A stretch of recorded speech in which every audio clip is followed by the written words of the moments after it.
Konnichiwa, Samurai James here. In this video, I'm going to talk about the last 10 years of us performing at a Renn Faire. A couple weekends ago was the end of the Renn Faire season for this year, and that marks the 10-year anniversary of when we actually started performing at that Renn Faire. Due to COVID, we performed for 8 out of those 10 years. We missed the 2 years prior because Fair was simply closed because of COVID. So I wanted to share some of my favorite moments from that over the last 10 years, as well as a few things that I learned, and introduce what the next upcoming mini-series for this channel is going to be. Now, this Renn Faire was the first place that was going to hire us to be doing performances. We went down, we auditioned with them, a couple guys in the group, all of us the founding members. 2 of them did a demonstration of unarmored sword fighting or dueling with the long swords. And when they did, just out of pure chance, happened to get one of those awesome moments where you hit the swords together, not intentionally, but one attacks and one parries, and boom, sparks. And we got oohs, we got ahs, hired, obviously. Now, this was 10 years ago, so a few of the founding members had experience in HEMA, which is Historical European Martial Arts, and some of them didn't. I'm one of those people that didn't have any experience in HEMA at the time, so this is not just 10 years of the Renn Faire for me as a performer, it's also 10 years of beginning my adventures into HEMA. You can see here the suit of armor that I had for our first year doing that. However, I didn't have a safe helmet to fight in, so what we were doing was doing the demonstration with unarmored combat, and I was acting as eye candy for the audience to say, here's how you would fight someone that actually had armor. You would try to stab them in the palm of the hand, the elbows, the armpits, the groin, the throat, the eyes, and just a little bit of that. But I had experience in armor 10 years before that, which is 20 years before now. Yeah, that was 2001. That was back in the early days of the internet when things were still, at least for myself, dial-up, and I managed to hunt down a place that sells armor. Used to be called the Armor Store. I know generic is all get out, but they specialized in SCA type armor and just sort of generic armor. So I had a generic breastplate and backplate, generic arms, generic legs, generic larger pauldrons, and I wore that fighting in SCA style. But what I learned out of that is that has nothing to do with how actual historical medieval battles were fought. I did a full season of it, and to be perfectly frank, I got my butt handed to me like 99.999% of the time, and I'm pretty sure it was like 100, but I just want to give myself slight credit that like maybe I hit somebody at some point. Well, that just wasn't going well for me because I was new to sword fighting in general, and I was also wearing way too heavy of stuff that wasn't providing me any benefit. It was actually a hindrance because I'm wearing this extra weight and it serves no purpose for protection. What I did learn from it was how to maintain armor, since the guy that was hosting just made fantastic armor. He showed me how to set rivets, he showed me how to replace straps, how to do the basic maintenance on armor. For my own armor, when I bought it, it didn't have leather tabs at the top to tie the legs up to be able to suspend those, so he taught me some of the basic functionality of armor as well, and I wish I could have continued doing that sort of thing with him. Now, that's not to disparage the SCA or their game and how they play it. That's totally cool. I know people who are in the SCA and they enjoy it. Hey, awesome. It's still sword fighting, it's still medieval stuff, it's still armor, it's camping. That's all awesome. It's just not a specific thing that's for me. And by that same token, I'm not really interested in Battle of the Nations or Booherd or Armored Combat League or the hacky smashy stuff where, the goal is just to knock somebody on the ground. My interest is really in the historical end of it, which is why HEMA has been a draw for me. But at the end of the day, hey, I was in my early 20s, I got to own a suit of armor, I got to put it on, and I got to sword fight. So, bucket list, check that box. So fast forward 10 years, here I am in a better suit of armor. I'm standing out here watching my friends doing sword fighting and everything. And I can't play because I don't have a helmet. So, well, what was the decision? To fight. Of course the decision was to fight. Now, how did we do that without a helmet? Well, myself and one other guy in the group that actually had some armor decided for the last show of the last day, we would armor up, we would grab some wooden swords for safety, and we actually just wore the regular fencing mask that the unarmored guys were wearing, and we said, okay, look, no shots to the face or the head. That's obviously not safe with a wooden sword and a fencing mask. Might seem like it is, but it's really not because of the weight and the mass behind it. But anyway, we ended up doing that, and we fought that one fight, and I thought, okay, this is a lot closer to what I'm really trying to get into. And from there, okay, it's time to start doing this year after year after year, really learning things and really seeing where this can go. Now for that second year and a few years after, we were fighting with the wooden swords, and at that point we had proper steel helmets. We were fighting with the armor as it actually exists, so stab into the breastplate all day long. It doesn't do anything. It's a breastplate, and that's not how swords work. We had to aim for the gaps in the armor, which is what HEMA is all about for that context. It's getting into the gaps of the armor and fighting as they historically did. We also allowed something called the Mortschlag, which is where you grab the sword by the blade and by the middle, and you can strike using either the crossguard on it or the pommel to hit as a heavy impact weapon. So this is sort of like hitting somebody with a mace, but with the actual sword itself. Now this might seem a little bit dumb, but it's possible to do. Swords were only sharpened about the bottom third of the blade here, because that's what you would actively be trying to hit with, and your defending portion was more towards the crossguard. And once you're doing this, if you hold it just right, it shouldn't be moving in your hands. This would of course be a lot safer if you had gloves or anything else like that to act as some form of protection. But the reason this works as a concussive weapon is because the pommel itself is heavily weighted, and that's meant to counterbalance the blade on the sword. So there's a huge amount of mass and inertia coming at you with the pommel, or really focused if you manage to hit them with a crossguard. There's actually some historical swords that even have pointed crossguards. Now for those next few years, what we learned is that the wooden swords were actually getting chewed up on the armor. So as we were going for the gaps, we were hitting the mail, we're riding into the edge of the plates, it was beginning to chew up the swords. And our helmets were getting dented pretty badly from those wooden swords and the Mortschlags, because even though they're wood, and they don't have a metal pommel, they're still wood. They're hardwood, they hit hard, and they can dent something. Now, how hard does a wooden sword hit? This helmet is 14 gauge. Standard is normally 16 gauge, which even though the number is larger, is a thinner metal, so this is thicker than what the normal thickness for a helmet would be. Not historically, but as far as modern day with SCA and other organizations like that. You can probably see this large dent. That's from a Mortschlag. All of these creases here along the edges, those are actually from Mortschlags that missed, that ended up hitting with the blade of the sword and creasing it here. So it did a substantial amount of damage to the helmets. And this is actually the second helmet, possibly the third helmet that I was wearing. One of them was just damaged enough with the dents that I wasn't comfortable after I took some of the dents out to the best of my ability that it would even still be protective properly.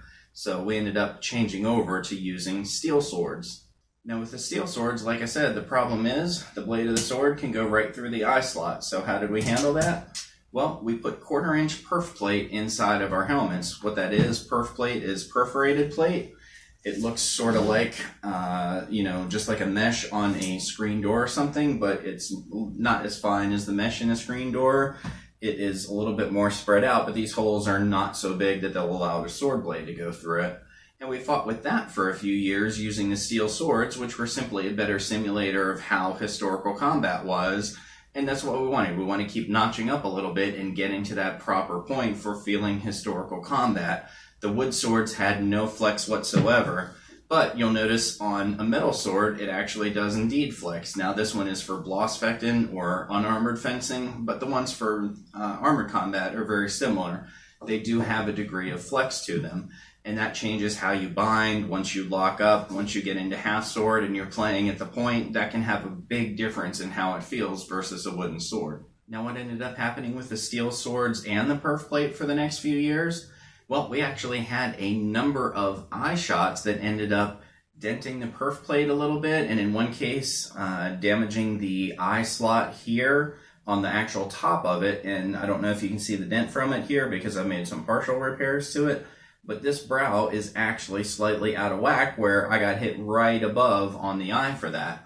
We realize this is kind of a dangerous thing, and yes, it still happens in tournaments, but what we're doing at the Renn Faire, we're raising money for charity. Everything that we make there goes to the Make-A-Wish Foundation, so we're not even getting any money in our pocket for it. All of our equipment's paid out of pocket. It's just the risk versus reward wasn't there, so what we actually did was say, no eye shots. Even though it's historically accurate, the risk versus reward is simply too much right there. We don't want to hurt each other. We don't want to go blind. So that's one thing that would be historical that we've stepped away from. I mentioned tournaments. When we do these shows, we just go to the first 1 to 3 points wins. There's no time limit. It's just easy for the audience to keep track like that. There's no winner for the day. We're not keeping a cumulative track for the weekend or for the whole run of the season. It's simply the first 1 to 3 wins that match. We toss it out, we begin again, we hug, we do our bro thing, and then we're all friends. And one particularly interesting thing about this, when we're doing the run for the season, the Renn Faire, we are there for 3 weekends out of it, because like I said, we don't get paid, which means we're volunteering our entire weekend for this sort of thing, or the days that we're able to go there. But overall, the group is there for 3 weekends. We're doing 3 shows a day, which means 6 shows per weekend, 3 weekends. That's 18 shows. Only 18 shows in a year. We have had multiple times where the perf plate was not just hit, but actively dented and need to be knocked back out or tested again to make sure that it was good. And that really just goes to show anybody who says, oh yeah, trying to stab a knight through the eye slot of their visor would be like a 1 in a million chance. Please sign me up for that, because we've done that multiple times out of probably 70, 80 shows. Outside of our Renn Faire shows, we've done 8 or 10 private performances for other groups that have hired us to come out and do that. And, you know, again, we give the money to charity for that. So I say hire as in, you know, we were the funnel to get money to be donated for that. But out of that, less than 100 shows and multiple strikes to the eye slot. So the math on that, either we're a statistical anomaly or it's easier than you think. Not to say that it's incredibly easy. There's a whole other bunch of factors that goes into it. Having eye slots that are the same as they were historically, and it's just a subject for a whole other video. So I'm not going to go into that right now, but suffice to say, it's interesting how many times we were actually able to hit the eyes like that. Now, Steel Swords brings us up to PC, or as I'm going to call it, pre-COVID, because that's what we were doing before COVID started, and that's what we did again this year. Now, I did have 3 cool things that happened throughout our run in the earlier years that I wanted to mention. And unfortunately, 2 out of the 3 weren't captured on camera, so bear with me for the first 2, and the third one we've got on camera. Now, my first favorite is something that I was calling the Force Dagger. I was fighting my nephew Chris, and we were going at it, and we got in close, we were grappling up, and we got 2 daggers. And the marshal is the guy who watches and calls for points. Well, he happened to be on the opposite side of where I was attacking, and I managed to sink my dagger into the male aventail here, right down into Chris's neck like that. And as I did that, I started to lose my balance, and Chris just bowled me right over like that, and I went to the ground. And as I went down to the ground, I was pointing, because as I went back like that, you could see the dagger actually sticking out of the side of Chris's neck, and that was just so cool to me. I was like, no, I got him. So that was definitely one of my highlight exchanges. Now, my second favorite is what we were calling the Alligator death roll. I was fighting against a guy named Sir Nathan, he did a lot of grappling martial arts, and we got into it. He ended up getting me into an arm bar, pulling me down to the ground. And of course, this is, controlled enough that it's safe. It's not choreographed, but he did manage to pull me down like that. And as I hit the ground, it had been raining quite a bit. It was muddy. It was gross. He got me to the ground, and I spun on the ground not once but twice to actually slide out of that armbar and actually be able to regain and get back up onto my feet. So that was a really cool one. And honorable mention for one of my favorites, not in my actual top 3, but something that was fun that I just like to throw out there. I had a single piece arm harness, which is where the shoulder armor and the arms all the way down were a single piece that ties on at the shoulder. In another exchange, probably a different day, but Nathan managed to get me into an arm bar, and he tried to pull me down. And when he did, he had a good enough grip and a good enough yank that it actually just broke the ties on the top of the armor. And, historically that happened. It's not like they were stainless steel ties or anything like that. It's thread. Yes, it's waxed linen thread, but still, it can break. And when he did, he pulled with that arm bar, and it slid my arm armor right off. I was in half sword, just like this, and I went, oh, and I grabbed the sword right like this. I let that armor slide right off, and I clocked him in the top of the head. So, hey, point for me. And not just point for me, I got to sit there and marvel as he's going, staring at my arm armor, trying to process what had actually just happened, because I think that might have been one of our first actual major armor failures during an exchange. Okay, so what's my favorite moment? Well, this might sound a little bit weird, but my favorite moment is actually when my nephew Chris broke my nose. I've still got a little bit of curvature in it. I don't know how prominent that is in the videos, but yeah, my nephew Chris broke my nose. So the way the broken nose ended up happening is kind of a funny story. I got divorced years ago, and Chris is technically my ex's nephew, but I've known him since he was about 5 years old. He's in his late 20s now, so I've known him for a long time. You know, at the point that me and my ex got divorced, he was 18, maybe 19 years old, but anyway, he was pretty much an adult, so I knew him for a long time. I still claim him as my own nephew. But this was a year or two after the divorce, and we were doing a knighting ceremony for another guy in the group, so there was a second set of armor down there. And he said, hey, can I fight? And he had been with us since the very first year that we went down there to do the Renn Faire demos. He'd been watching us. He'd never really suited up. We hadn't really trained him for it or anything. But I thought, yeah, sure, I'll go ahead and fight him. I don't mind. So we did, and he broke my nose. Now you can see from the video there, what happened is he's actually a lefty. And as we were getting into it with daggers, he managed to just knock this latch over just the right way, right like this, to make this pop down and the visor drop, and bam, wooden dagger directly to my nose. Thank goodness to my nose, not either side on the, either of my eye sockets, or this could have been a whole different story, or I might not have been here to tell that story.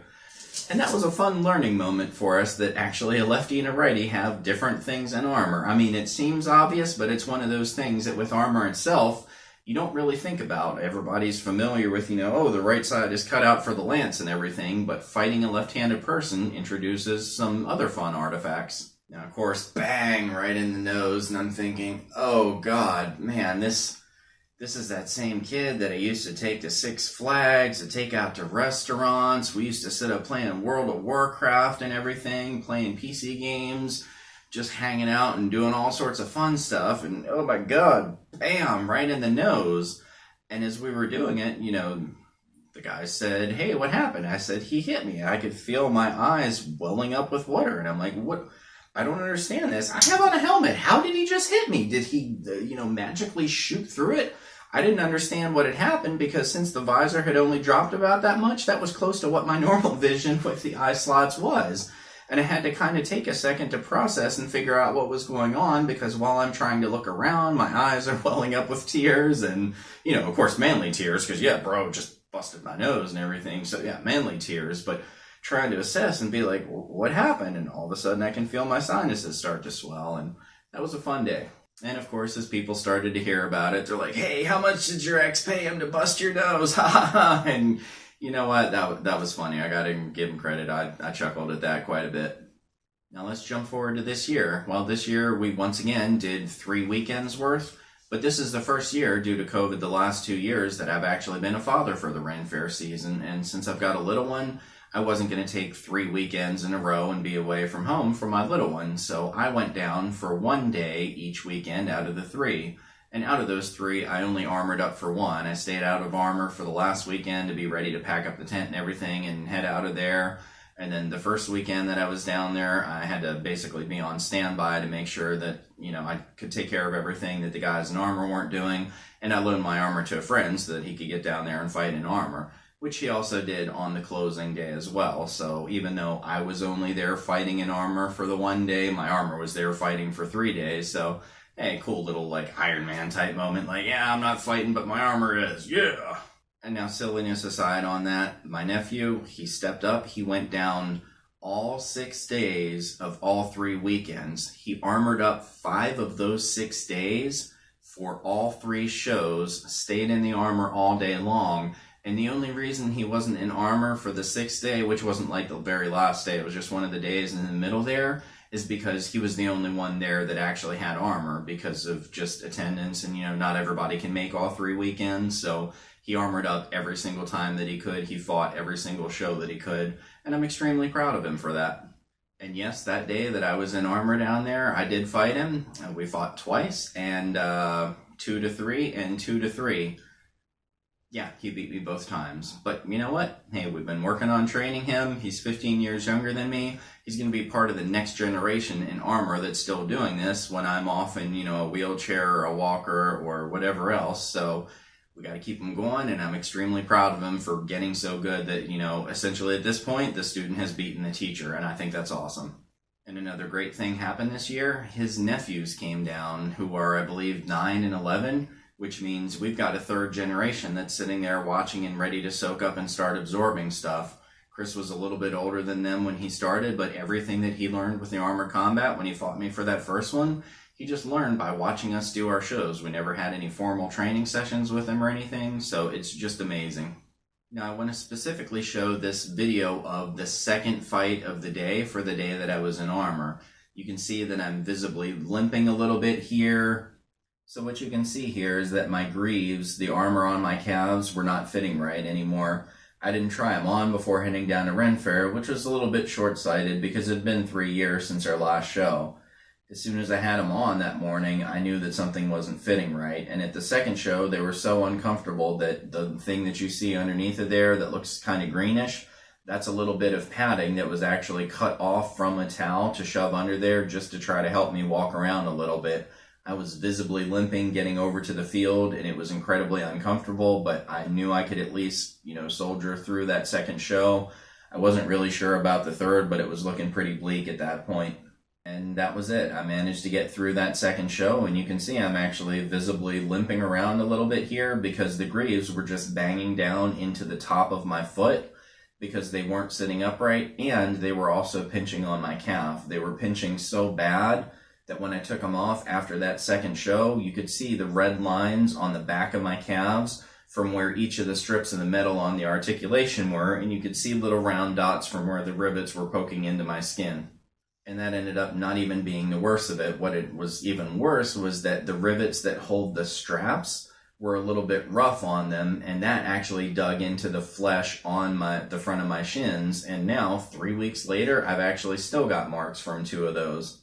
Now, why was it doing this? Well, as you can see when I turn around in part of the video here, I'm wearing what is essentially a pair of wool shorts with a pair of knee braces and absolutely nothing below that. It's stupid, but I am wearing the metal armor directly on my skin because I realized there was no way that those things were even going to close if I tried to wear anything under them.